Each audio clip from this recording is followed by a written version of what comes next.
Good morning, everyone. First of all, I would like to express my gratitude to the organizers for inviting me to speak at the ECEC this year, this highly interesting conference and at this beautiful venue. Also with a theme which connects with my work throughout the decades and connects with my heart as well. My accent is very Icelandic. I hope you will understand me. I will try to speak clearly. I will start with an overview. Oh, not working? Oh, here it is. Okay. Yeah.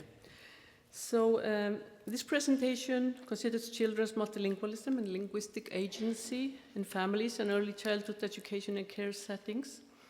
The presentation is divided into three main parts, as Johanna explained.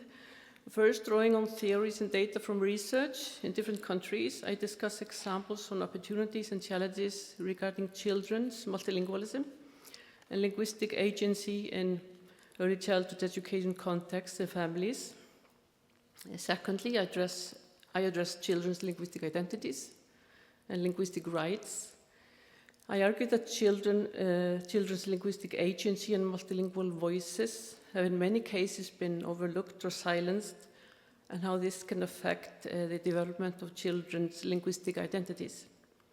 However, findings from research have shown that when provided with supportive and flexible learning spaces, children can become active agents in developing language practices, both in early childhood education context and in their families, contributing to these contexts with their input, ideas, choices, and language preferences. Thirdly, drawing on data on good practices from families and early childhood education contexts, I discuss how these contexts can provide better opportunities and learning spaces for multilingual children in partnerships with their families.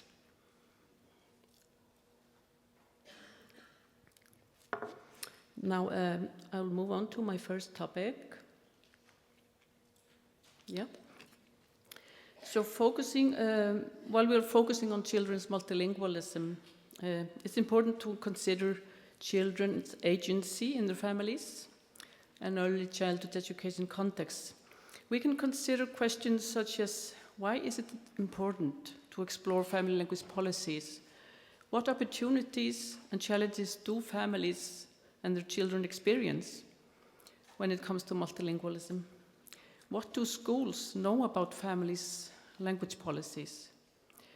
In my research, I have frequently discovered how little some schools know about children's and families' languages and multilingualism. And to be able to acknowledge their multilingualism and support their language agency, the first precondition is to have in-depth knowledge about children's languages. So I will start with the concept of family language policy. Oh, wrong way, sorry.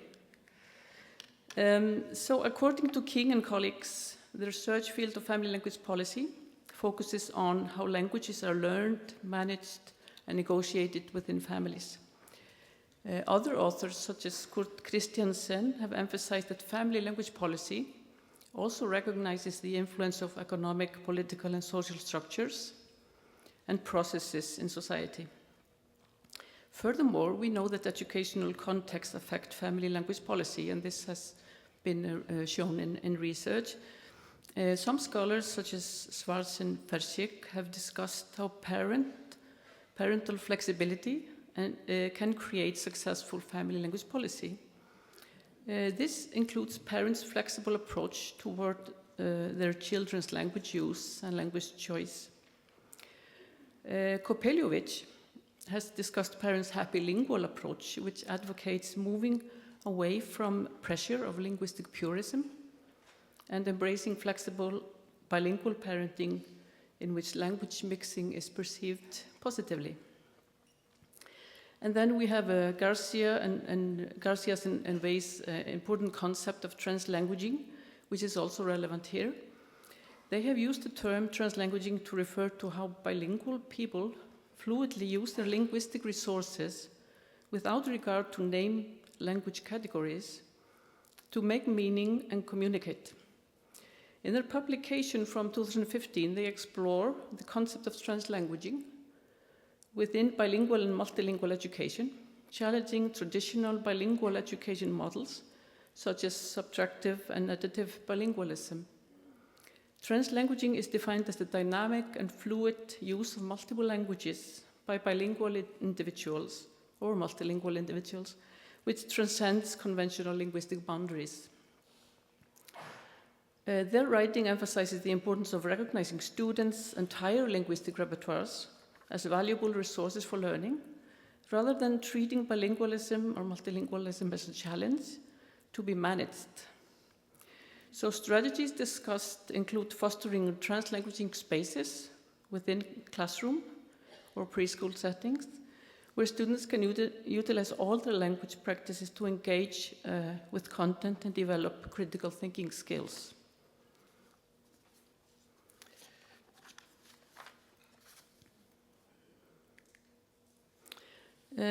As we turn our attention to the children, and I want to try to keep the children in focus throughout my talk, Wilson emphasizes the unique character of every child's bilingual experience, and her research indicates that children's perspectives may differ greatly from their parents, potentially leading to disharmony within the family. So in order to understand children's agency, Fogel and King have explained that interactions between parents and children should be studied.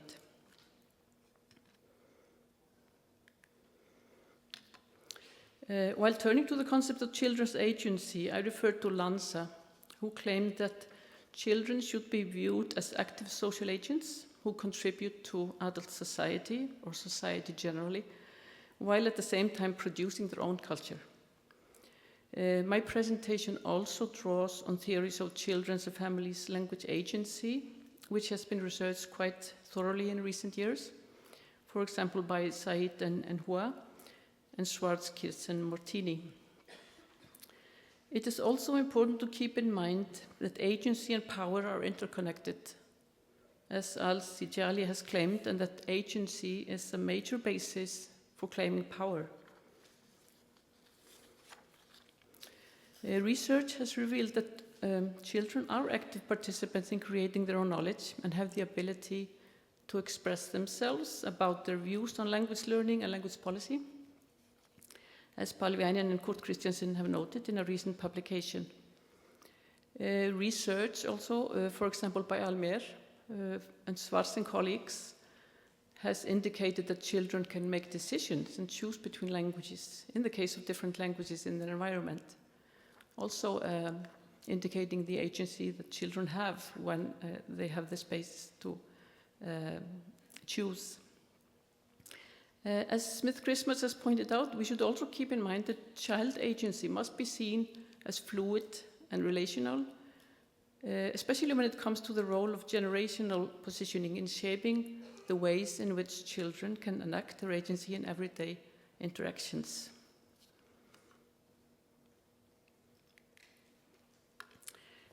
I will now share some examples of the points made above and turn to some of my research with children in preschool settings in Iceland. Research that I've done with colleagues at the School of Education as well. But to put these studies in context, it's important to note that the population of Iceland has become increasingly diverse in recent decades. And this is reflected in the student or children populations in schools at all educational levels. So with a small total population of around 400,000, the changing demographics of Iceland have had an impact on society as well as the education system. The ratio of immigrants, as from statistics, to the total population is around 18%. Also, official languages spoken in Iceland are Icelandic and Icelandic Sign Language. And Icelandic is the school language, main school language at all levels, officially. Children in Iceland attend preschool, so I will use the concept of preschool now in my presentation when talking about Icelandic data. They attend preschool from the age of 1 or 2, depending on availability of preschool space. And the majority of children attend preschool from the age of 2 to 6 when they start compulsory school. And preschool is not compulsory education in Iceland. Most preschools are public and run by municipalities. In preschools, the number of children who have multiple languages spoken on a daily basis is growing rapidly. The number of families speaking 3 languages at home on a daily basis is also growing. English often being one of these 3 languages. And currently, approximately 70% of preschool children have a foreign background or heritage languages or mother languages other than Icelandic, and over 100 languages are spoken in Icelandic schools, which is quite a challenge for our small population and for the teachers, of course.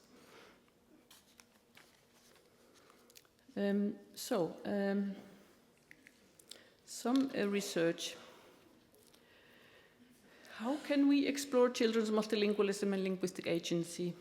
The projects I will refer to now have all addressed children and children's multilingualism and children's use of languages. Some of the most recent projects have specifically explored children's agency in language policies and practices, both in the families and in their preschool contexts.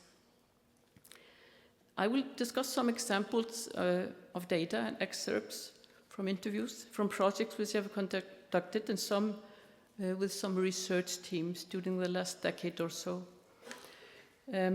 Participants in these projects have been immigrants and refugee children, aged 2 to 6, their parents, preschool teachers, and preschool principals in different municipalities all over Iceland. We have collected data in dialogue, observations, recordings focusing on children's multiple language use in their family and preschool settings, as well as diaries and notes on children's language use at home from their parents. We have also conducted semi-structured interviews with parents, preschool teachers, preschool principals, and children using interview guides. So these different approaches and data collection in close cooperation with parents and preschool teachers and children and principals has provided us with rich data on children's multiple language use and linguistic agency. However, for ethical reasons, I will only share some excerpts from interviews today and from dialogues with parents and children. All names are pseudonyms, so there is complete anonymity. The pictures are from online resources, even though these may not be completely ethical, they are just, they are available pictures. So I'm not using any picture from preschools or children in Iceland.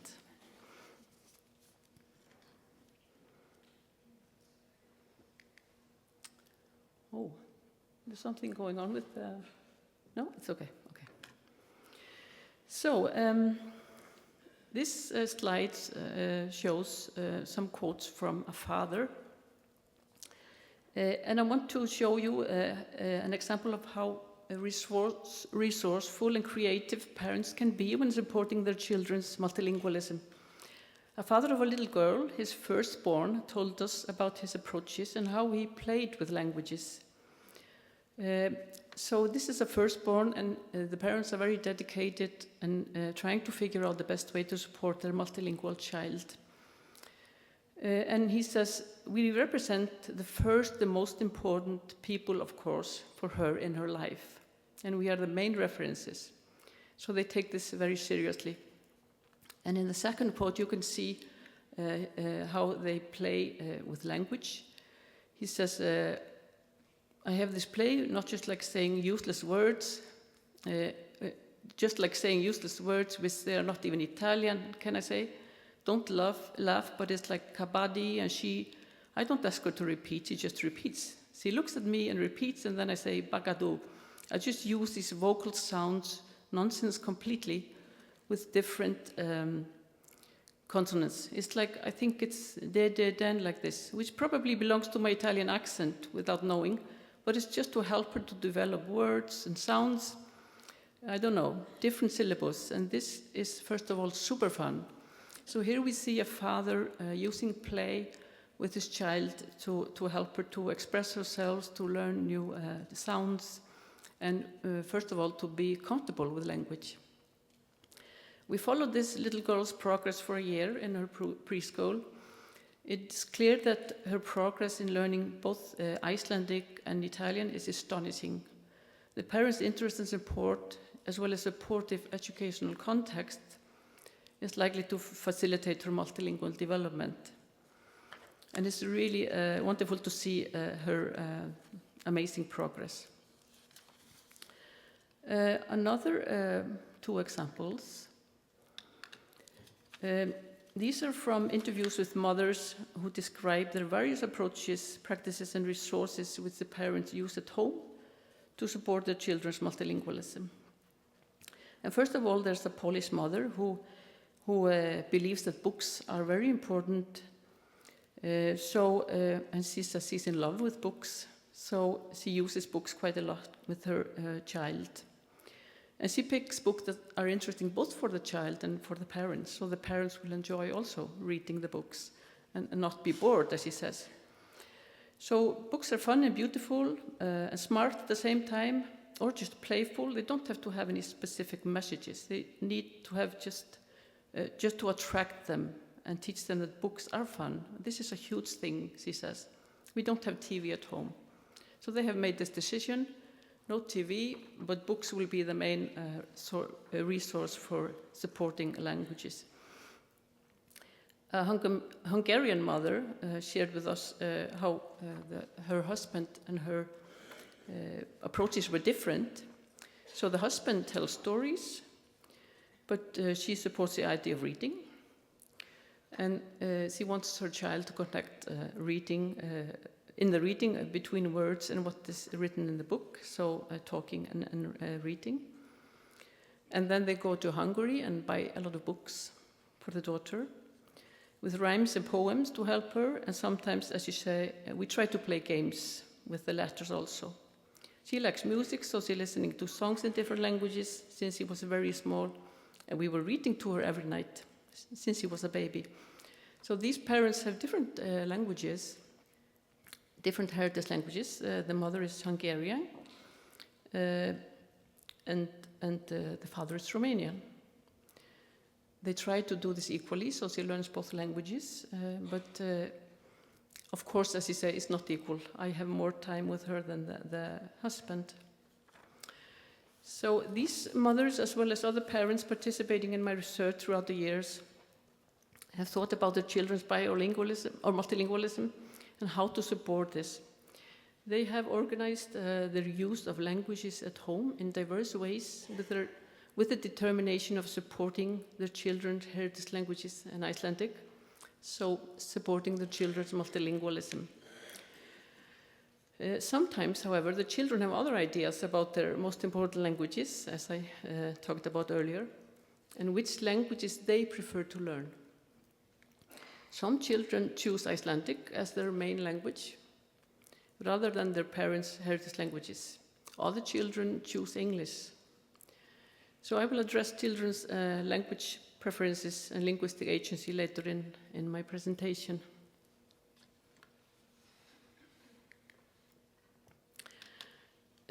So here's another slide with quotes showing the parents in many cases understand the importance of Icelandic for the children's education and well-being.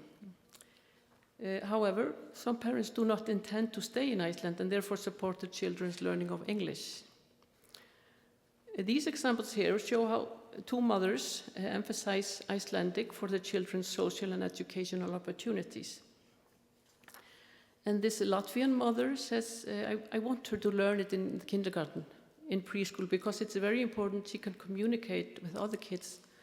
Because I know that there are many kids who are from other countries as well, but in the preschool, the common language is not going to be English, it's going to be Icelandic. So it's very important for her also to be able to communicate there. So, in my opinion, when the kid is small, it's good to learn as much as possible. Because this is the time for the opportunity to learn, she says. Like when she's going to get older, it's going to be harder. So keep in mind this quote, because I'm going to come back to this family later on in my presentation. This is a family with 3 languages at home, English being the language of communication. And the Polish mother similarly notes that Icelandic is very important for everything, for the life in the future. We moved here, she says. We need to learn to live here too, to speak Icelandic well and to have the same opportunities as Icelandic children. So most parents that I have interviewed agree that it's important for the children to learn Icelandic so they can be active participants in Icelandic schools and society. They also mention the importance for the children of being able to communicate with their peers. Most parents consider it to be the role of preschools and compulsory schools to teach their children Icelandic. So most of them, or some of them try to teach Icelandic at home as well. And then there is English. So in multilingual families where parents have different heritage languages, English is often the language of communication between the parents. And this often results in the children's learning English as well as their parents' 2 heritage languages, as appears in these quotes. One mother explained how the child had learned English without her teaching it to the child. And she says, English came like accidentally. I don't know how really. I cannot explain that. But we should also keep in mind the influence, of course, of social media, and English is everywhere, basically. Another mother explained that the parents considered English important for their daughter. And she says, well, of course, because wherever she goes, she will be able to use it. So we find it important, but I don't think we have to put any effort into teaching it to her because she is just picking it up. And I think she has enough languages to learn right now, but I think she will be fine when it comes to that. She goes to school, she needs to learn English, and with that, we definitely will be able to help her more.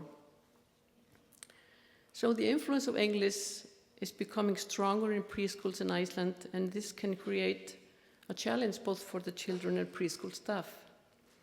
And I have just noticed when we are among children in social spaces, we hear Icelandic children speaking English between them.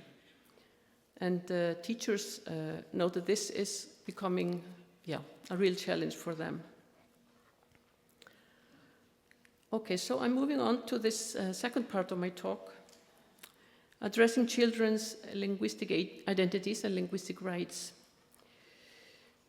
I argue that children's linguistic agency and multilingual voices have in many cases been overlooked or silenced, and how this can affect the development of children's linguistic identities.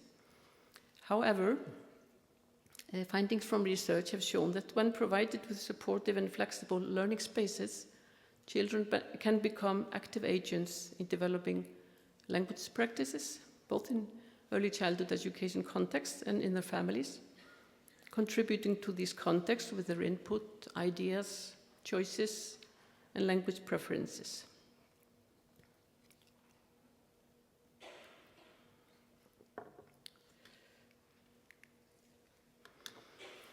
So, children's linguistic identities.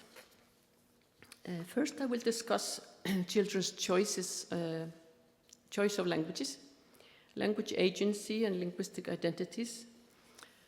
Research findings indicate that because of their language knowledge, children from the age of 4, even younger, can position themselves in a higher position than other children that are less fluent in the majority languages.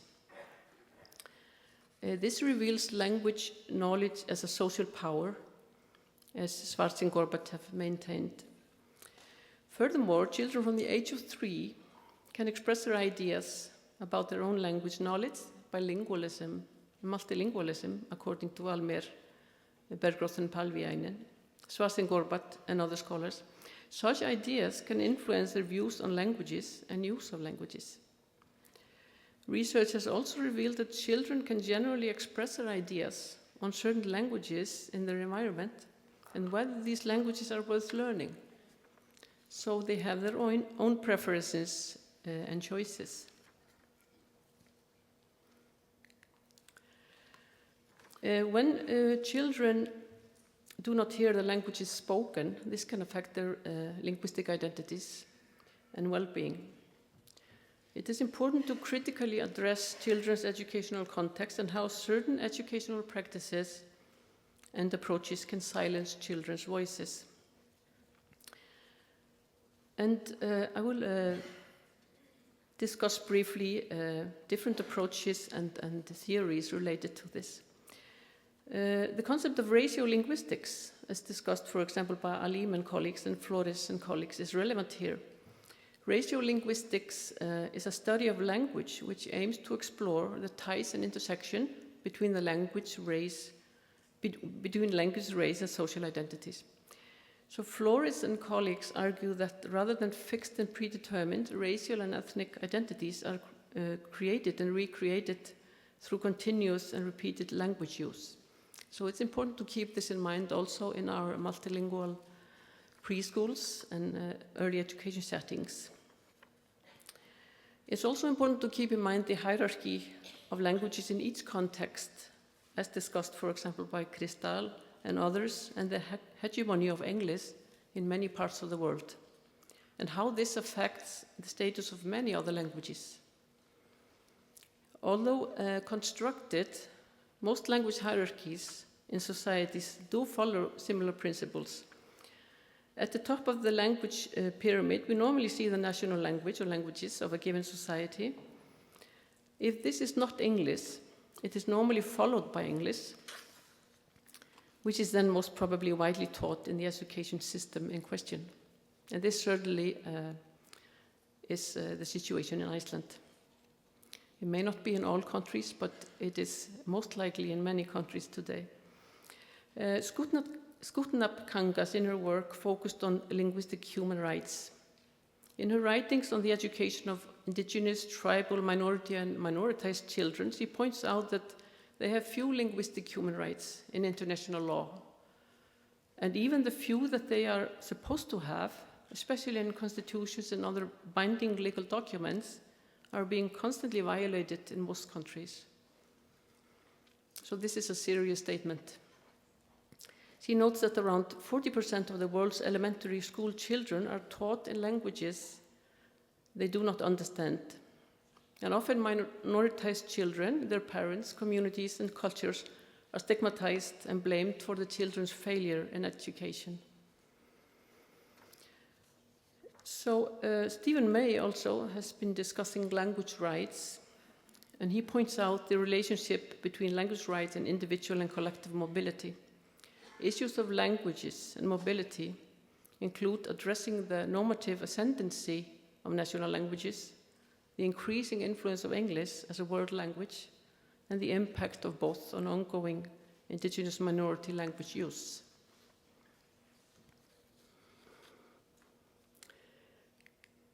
I will now turn to the linguistic agency and linguistic identities for children as expressed in our research. So findings of my research during the last decade or so have indicated that children are active agents in developing language policies and practices, as I have noted before. They make decisions about what languages they use and in what context. They contribute to the development of language policies with their input, ideas, choices, and preferences. In the school settings, however, they appear to have fewer opportunities and lack agency in developing the multilingualism. So the findings have also revealed that children language repertoire is valued by the parents and the educational context, but language knowledge about languages is often lacking in the educational context. So here are the three multilingual children I want to talk about briefly. These are all children that have participated in my research. All three were in preschools at the time of my research. So first there is Marta. Languages spoken by her parents at home are Latvian, Romanian, and English, and I talked about a quote from her mother earlier on. So her parents have tried very hard to teach her Latvian and Romanian. Marta's mother stayed at home with Marta for the first 6 months of her life and only spoke Latvian to her. Through the years, and I have followed Marta for quite a few years, she has chosen to speak English at home. She becomes shy when she hears mommy's funny language, and she has difficulties in understanding it. She says in one of the conversations I had with her, or her mother had with her, "Mommy, I don't really understand." So it's been a case of struggle and frustration for both the parents and the child. She speaks Icelandic in the preschool. She spoke when I met her first, but sometimes she switched to English, even with other Romanian-speaking children. Latvian is most difficult for her. She only hears Latvian from her mother. She doesn't have any other context with Latvian. She doesn't hear Latvian from other children. The mother says they stopped pushing the heritage languages when I met her later, several years later. And when I met Marta last year, now in compulsory school, she speaks English. It's not fluent English, but she prefers English as her language. Her Icelandic is quite poor, but she has been in Icelandic preschool for 4 years, right? So frustration, parents have given up speaking their heritage language to the child, and English has become the language of the home. And secondly, there is Anna. Languages spoken by her parents at home are Hungarian, Romanian, and English as a language of communication. They have spoken Hungarian and Romanian with Anna since she was born, and really focusing on these two languages. Anna uses Hungarian with her mother and Romanian with her father. She separates the languages clearly and stops her parents when they speak the wrong language with her, but she uses Icelandic words at home when she needs. Sometimes she uses a little English at home, but prefers to use the two heritage languages with her parents. So following Anna, she speaks now Icelandic with her Icelandic friends, Romanian with Romanian friends. She is now in compulsory school and doing really well, speaking both her parents' heritage languages and Icelandic fluently since she was 5. So it's interesting to look at these two children and the differences in how things have developed for them when it comes to languages. Both parents in both families have tried hard to maintain the heritage languages. In one case it has failed and English has taken over in a way. In the other case it has worked very well. Thirdly, there's Sara. Her parents have spoken Arabic with her since she was born. However, they sometimes use English to explain new concepts and connect with her schoolwork. Sara uses Arabic with her parents and siblings, but sometimes switches to Icelandic. She speaks some Icelandic words in between, plays in Icelandic when she's on her own, and sings in Icelandic. And her mother and father accept this and support Sarah's choice in the use of languages at home. These children's language choices and use of languages are diverse. It's important to explore to what extent their language choices are related to their educational, family, and social context, and what can be done to support parents particularly and children in maintaining heritage languages, in maintaining the multilingualism, and making sure that the children have fluency in languages that they need, both in education and to connect with extended families abroad. I have some quotes here. This is from Anna, who was doing very well in school today. And this is an example of her sort of translanguaging, using Hungarian to speak to her mother. Unfortunately, I don't know Hungarian, but this was transcribed for me. So she's using Hungarian, and you can see in the English translation there that mother is asking, how did you make the Easter eggs? And she says, there was a sort of plastic, which is Icelandic. So moving from Hungarian to Icelandic. Then we made skraut, which is also Icelandic, which we hengja, Icelandic, when Páskar, Icelandic, comes. And I remember what we did with the tree and paper eggið, again Icelandic, that we hengja, Icelandic, on the tree there. I take off and skraut, Icelandic. We hengja on the tree. So that's an example. Recent research has revealed that to be able to do this really requires in-depth knowledge of languages. That you can pick a word from one language and put it in the right place in another language. So this used to be considered very problematic, but today this is considered indication of children's strength and knowledge in languages and language structures as well.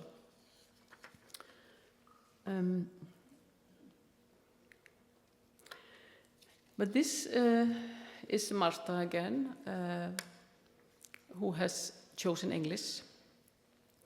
And this is an example from when she was 3, and her mother recorded this for me. This is their conversation.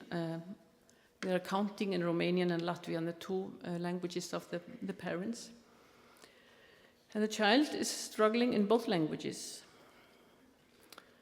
And Marta is saying, what is Romanian? And mother says, it's your dad's language. Do you remember? And Marta starts to count in Romanian. And after 7, she says, what now? So she's using English to express herself about the heritage languages. And they continue, and then the mother says, then now in your mommy language, like Latvian, do you remember? And she is struggling really when it comes to Latvian. So she tries 1, 2, 3, 4.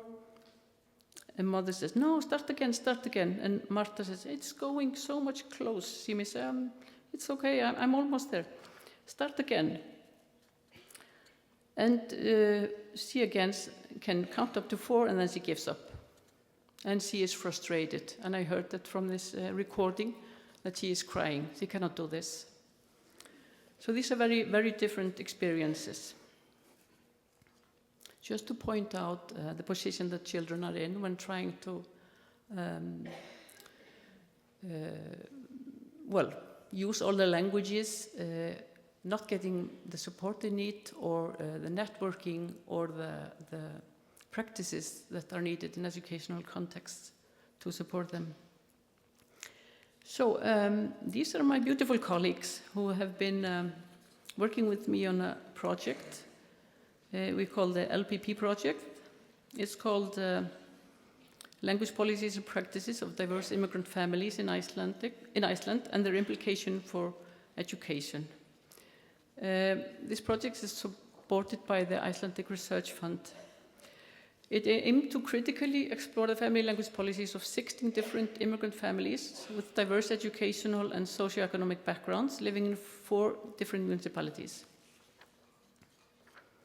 So I will share some examples from this project, which we are finishing now. We are writing up from that. So here is Sara again. I mentioned Sara earlier. So Sara and her family participated in the LPP project. They speak Arabic at home, but the parents have a flexible approach to her languages. They welcome and support her use of Icelandic, as well as sometimes using Icelandic to explain new concepts and connect with her schoolwork, which is important, of course. Her mother explains how she speaks some Icelandic words in between, plays in Icelandic when she's on her own, and sings in Icelandic.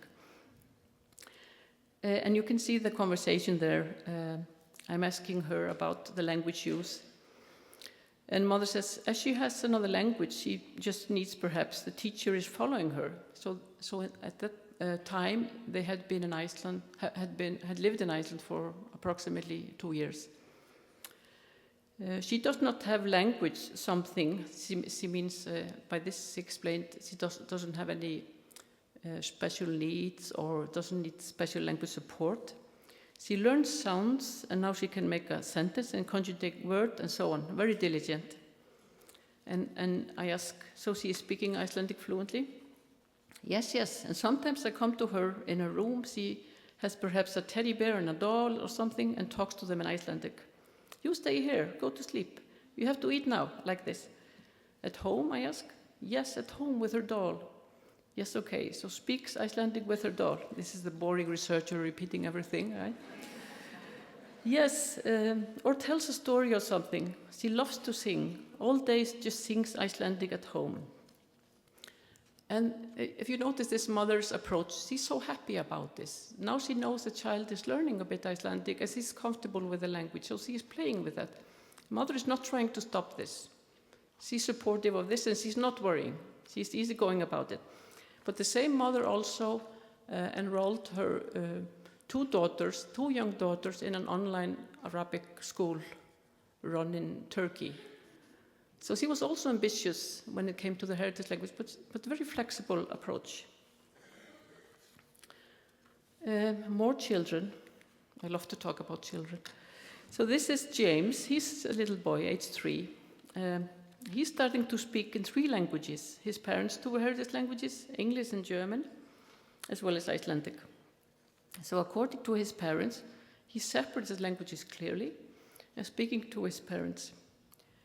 The parents' language of communication at home is English, but he also hears some German, and his mother says he started to translate very early on between English and German and spoke the different languages to the respective parents. So he makes his own rule about this, and children often do that, how they want to separate and organize their language use. He liked books from very early on, and they have been reading for him in both heritage languages, and they are confident that he will not have any problems in developing his 3 languages. And you see there the quote from the mother. But they compared to his older sister and said that he was slower in building vocabulary, but he started to translate, as they explained, very early on. His sister, Sophie, is a very active child. I met her also. She speaks 3 languages at the age of 6, English, German, and Icelandic. Her parents speak each of their heritage languages to her. She replies mostly in the same languages. I observed her very quick and clear responses in both languages with her parents when I visited them at home.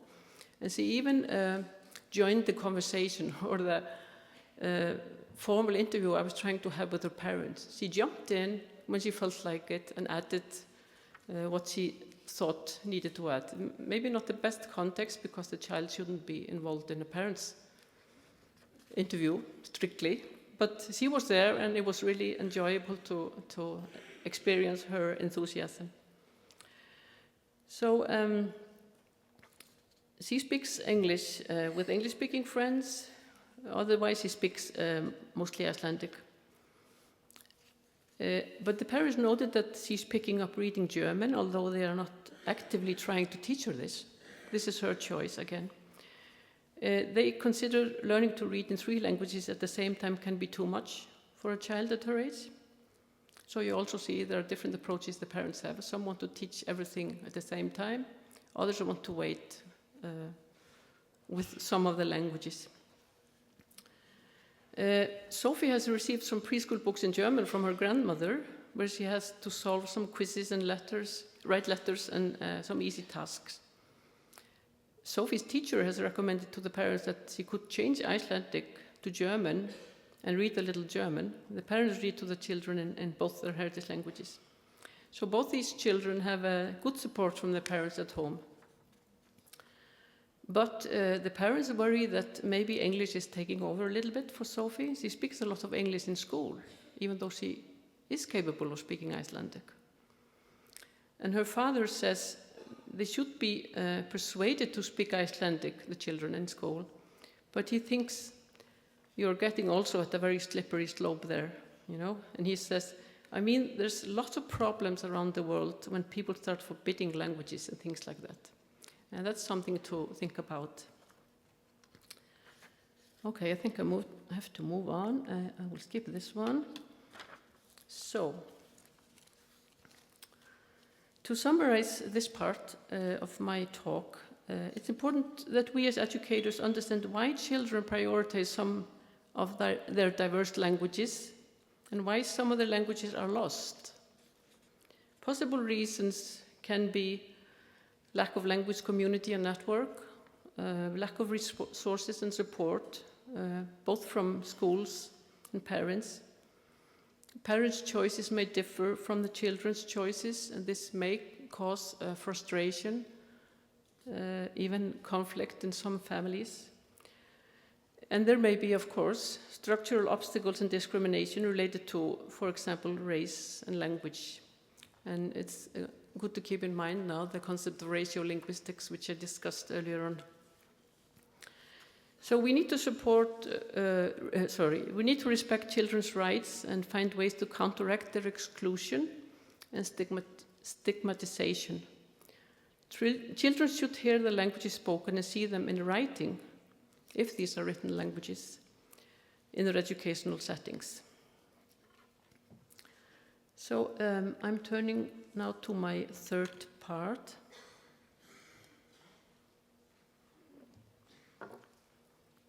So finally, drawing on data on good practices from early childhood education contexts, I discuss how these contexts can provide better opportunities and learning spaces for multilingual children in partnerships with their families. Very important to keep that in mind. Preschool teachers participating in my research have generally expressed interest in supporting children's multilingualism, while many of them claim that they lack knowledge, training, and support in implementing multilingual practices. Furthermore, family engagement in preschool life can be facilitated through open and trusting communication and relationships between teachers and parents as key children's primary caregivers.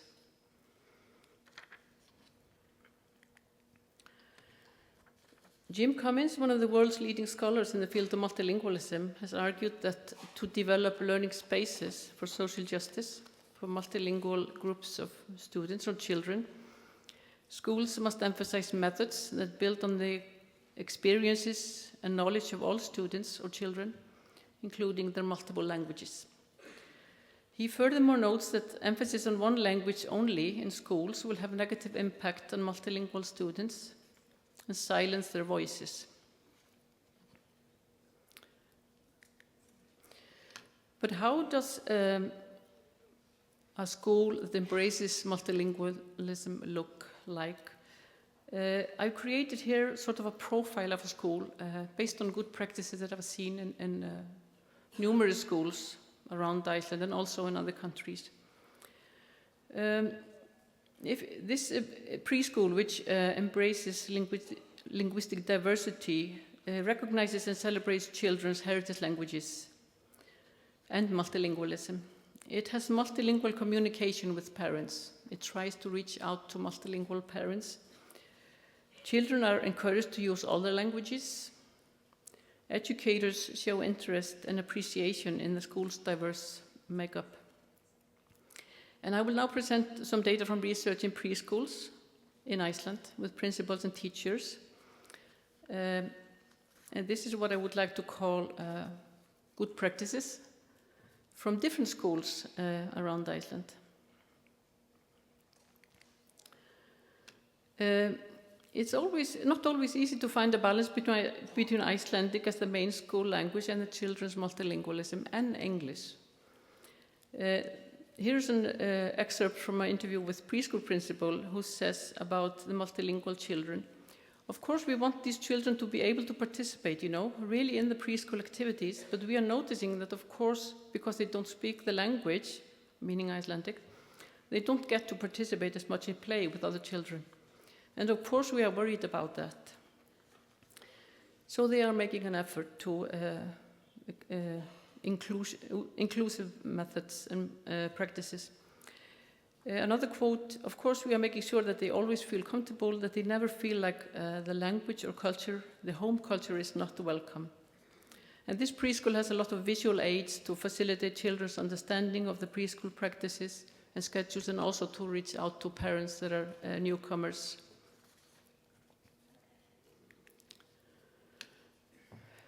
Another preschool teacher shared examples of good practices. She noted, we of course try to have all children together in the group, not separately, in special teaching. We think it's important. This is not special teaching for children of foreign backgrounds. Here they don't need special teaching, perhaps a little extra support in Icelandic. So here the material is very accessible and visible in the preschool divisions. There is group work, reading books, a lot of singing and talking, working together. Letters and numbers are visible in the divisions. So again, very visual support. One beautiful example from a preschool where a teacher described the first days of a refugee child starting in a preschool and how he was welcomed. This is a research I conducted with my colleague Susan Ravikama a few years ago. This teacher says he is very popular in the group. They welcomed him in a very nice way. It was the music teacher. She had translated an Arabic song into Icelandic and taught it to the children in Arabic. So they sang it for him when he arrived in Arabic and then in Icelandic also. So the group of children was prepared to welcome the boy. And they were extremely caring, so he was well received, and I think it has resulted in his showing interest in Icelandic. And obviously they are ambitious towards education, another thing, talking about the parents. So it all came together. So he was almost fluent speaking after 3-4 months. We also had groups. There were organized groups for free play where he participated. Of course, we don't tell any child to play with him, but the opportunity for this was simply created. So it's a beautiful way of welcoming this new child. So I think I have 5. Oh, honestly, okay. So I have to rush a bit. Skip this one. Sorry about this. So I'm moving on to the parents' part maybe now. Empowerment, of course, important. I knew this would happen. I would speak too much. Okay, so the partnerships, I will go there.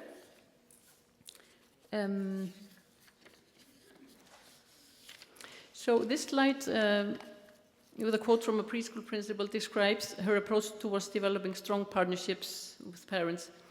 We've always told the parents that they can always come to us if there's anything, she says. So we are always ready to assist. Then we have parents' mornings where so many immigrant women with newborn children who could come then and meet each other and join the community a little, meet others and chat. So this is a very beautiful setting that's created.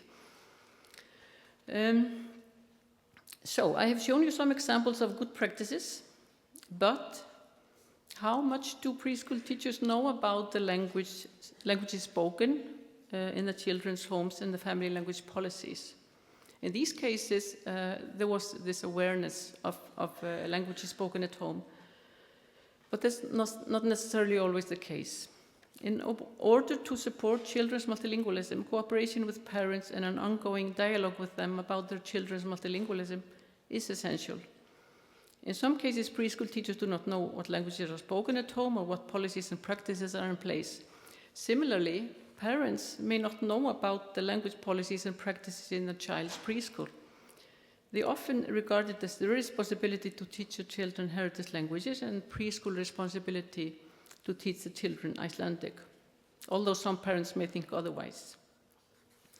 And then there is English, of course, as I have mentioned. So just to conclude this and reflect on ways forward for multilingual children, how can early childhood education settings support multilingual children and their families? What are their obligations? And you have heard about linguistic rights that are in law, but we are not necessarily fulfilling. Educators are often in a challenging position trying to navigate in educational settings where children speak diverse languages. However, as examples from interviews with preschool principals and teachers have revealed, there are multiple approaches and practices which can support multilingual children. Finding from my research and research with colleagues indicate that when children are provided with learning spaces which acknowledge and build on the children's linguistic resources and linguistic agency, the children become active agents in developing language policies and practices, both at home and in educational settings. Their languages become visible, they become heard, acknowledged, and they become important. Families who value their children's language repertoire and use diverse tools to support language development support their children's linguistic agency at the same time. However, some parents in our research in Iceland have concerns related to the relatively high linguistical pressure that's put on children, who use up to 4 different languages every day, including heritage languages, Icelandic and English.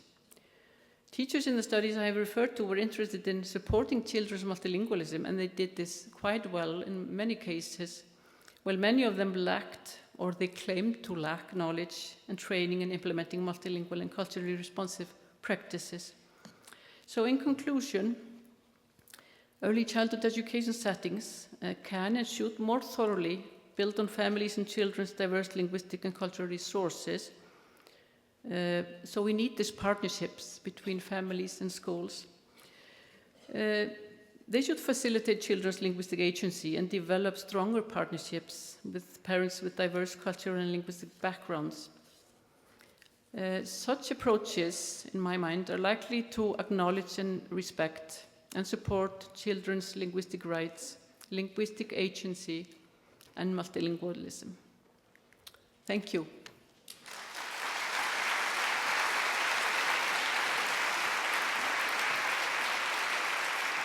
And some references.